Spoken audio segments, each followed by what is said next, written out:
करें। प्रश्न, मैं अपने विश्वास को कैसे बढ़ा सकता हूँ? उत्तर, सभी मसीही विश्वासी चाहते हैं या उन्हें चाहिए कि वे अपने विश्वास को बढ़ाएं। परंतु जिन्होंने अपने जीवन को मसीह को दिया है, उन्होंने ये पहचान लिया है कि सफलता मानवीय प्रयासों से नहीं आती है। हम सदैव असफल हो जाते हैं। पहला कुरिन्थियों 4:7 हमें स्मरण दिलाता है कि क्योंकि तुझ में और दूसरे में कौन भेद करता है, और तेरे पास क्या है जो तूने दूसरे से नहीं पाया, और जबकि तूने दूसरे से पाया है तो ऐसा घमंड क्यों करता है कि मानो नहीं पाया? परमेश्वर के बिना हम अपने स्वयं के संसाधनों पर निर्भर रहने के लिए छोड़ दिए जाते हैं, जो हमें घमंड, हठ, उदासीनता, असंवेदनशीलता और विफलता के साथ पीड़ित करते हैं। केवल एक ही है जिसके ऊपर हम भरोसा कर सकते हैं कि वह हमें कभी भी असफल नहीं होने देगा, और वह परमेश्वर है। यदि परमेश्वर के ऊपर हमें हमारे भरोसा को बढ़ाना है, तो हमें विश्वास में कदम उठाना, अपने आराम के क्षेत्र से बाहर निकलना और चुनौतियों को सामना करना सीखना होगा। यदि हम विश्वास करते हैं कि परमेश्वर उस दिन तक बनाए रखेगा, तो हम परिणामों की चिंता किए बिना उसकी इच्छा को पूरी करने के लिए स्वतंत्र हो सकते हैं। जब भी हम परीक्षाओं का सामना करते हैं, तो परमेश्वर सदैव हमारे लिए एक तरीके को प्रदान करेगा ताकि वे हमारे ऊपर जय को न प्राप्त करें। 1 कुरिन्थियों 10:13।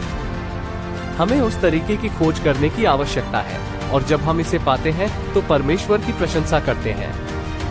पहला पत्रस 1:7 कहता है कि वो हमारे विश्वास की जांच के लिए परीक्षाओं का उपयोग करेगा ताकि हम दृढ़ विश्वासी बन सके। हमें और अधिक आदर प्रदान किया जाएगा यदि हम दृढ़ता से खड़े रहें और ना डरें।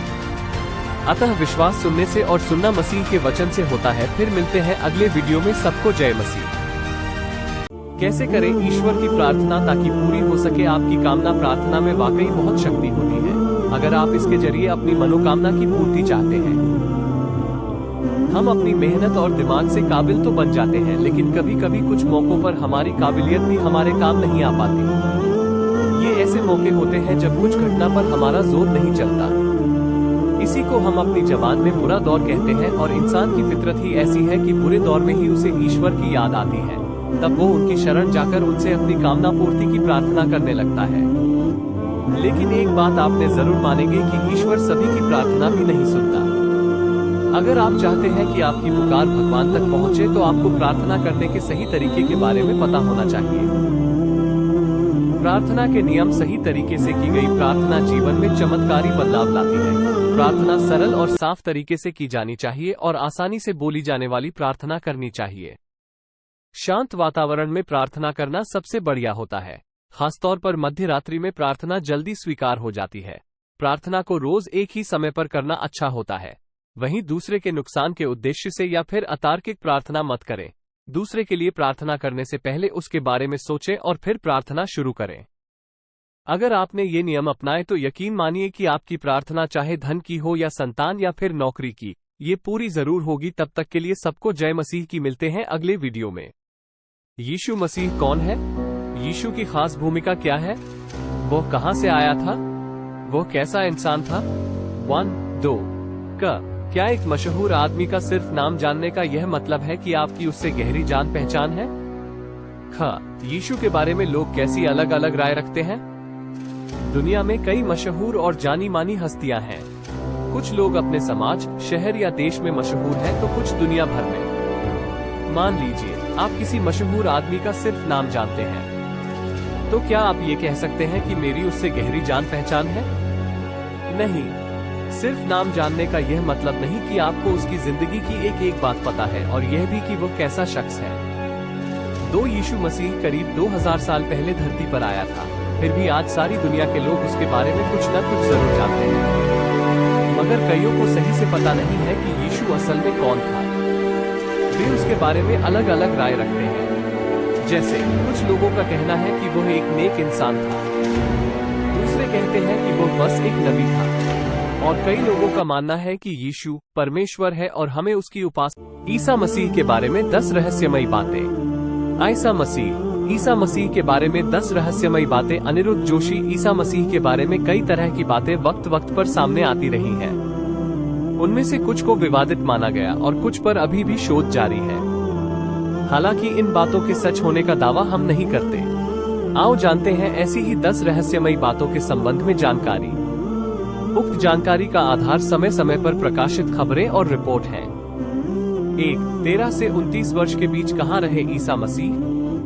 एक यहूदी बढ़ई की पत्नी मरियम मेरी के गर्भ से यीशु का जन्म बेथलेहम में हुआ। ईसा जब 12 वर्ष के हुए तो यरूशलेम में 2 दिन रुककर पुजारियों से ज्ञान चर्चा करते रहे। 13 वर्ष की उम्र में वे कहाँ चले गए थे यह कोई नहीं जानता। 13 साल से 30 साल की उम्र के मध्य में क्या किया ये रहस्य की बात है। बाइबल में उनके इन वर्षों के बारे में कुछ भी उल्लेख नहीं मिलता है। 30 वर्ष की उम्र में उन्होंने यरूशलेम में यूहन्ना जॉन से दीक्षा ली। दीक्षा के बाद वे लोगों को शिक्षा देने लगे।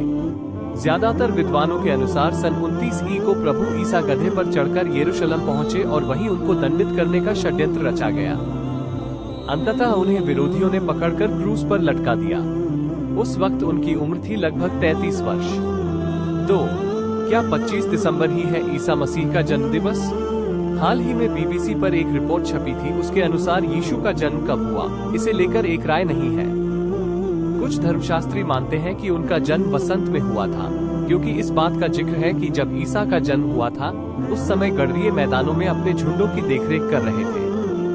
अगर उस समय दिसंबर की सर्दियां होती तो वे कहीं शरण लेकर बैठे होते, और अगर गढ़रिये मैथुन काल के दौरान भेड़ों की देखभाल कर रहे होते तो वे उन भेड़ों को झुंड से अलग करने में मशगूल होते जो समागम कर चुकी होती। ऐसा होता तो ये पतझड़ का समय होता, मगर बाइबल में ईसा के जन्म का कोई दिन नहीं बताया गया है। इतिहासकारों के अनुसार रोमन काल से ही दिसंबर के आखिर में पैगन परंपरा के तौर पर जमकर पार्टी करने का चलन रहा है। यही चलन ईसाइयों ने भी अपनाया और इसे नाम दिया क्रिसमस। तब तक के लिए मिलते हैं अगले पाठ में। सबको जय मसीह।